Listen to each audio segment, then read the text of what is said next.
জনগণই বিএনপির সকল রাজনৈতিক ক্ষমতার উৎস।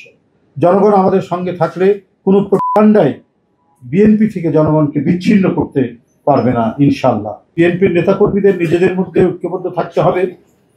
তিনি বলেছেন আমাদের ইস্পাত কঠিন ঐক্য ধরে রাখতে হবে, আমাদের প্রত্যেককে গণসম্পৃক্ত কাজে সংশ্লিষ্ট থাকতে হবে।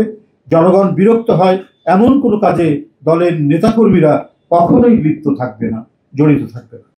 তাহলে অবশ্যই জনগণের রায় ধানের শীষের পক্ষেই আসবে।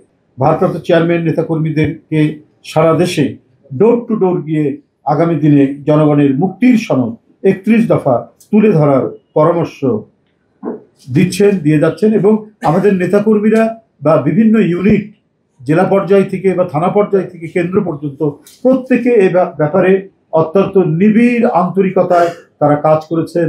অফিস, আদালত, স্কুল, কলেজ, রাস্তাঘাটে মানুষকে 31 দফার লিফলেট বিতরণ করেছেন এবং ব্যক্তিগতভাবে কেউ জানতে চাইলে এর বিভিন্ন দফা সম্পর্কে একেবারে বিস্তারিতভাবে তাদেরকে জানিয়েছেন, বলছেন ব্যাখ্যা সহ। তিনি মনোনয়ন প্রত্যাশীদের ঐক্য সুদৃঢ় করার এবং আরও জনবান্ধব হওয়ার নির্দেশ দিয়েছেন। বিএনপির ভারপ্রাপ্ত চেয়ারম্যান জনাব তারেক রহমান বারবার একটি কথা বলেন যা আমরা মনে প্রাণে বিশ্বাস করি, সেটি হলো জনগণই বিএনপির সকল রাজনৈতিক ক্ষমতার উৎস। জনগণ আমাদের সঙ্গে থাকলে কোনো প্রকাণ্ডায় বিএনপি থেকে জনগণকে বিচ্ছিন্ন করতে পারবে না ইনশাল্লাহ।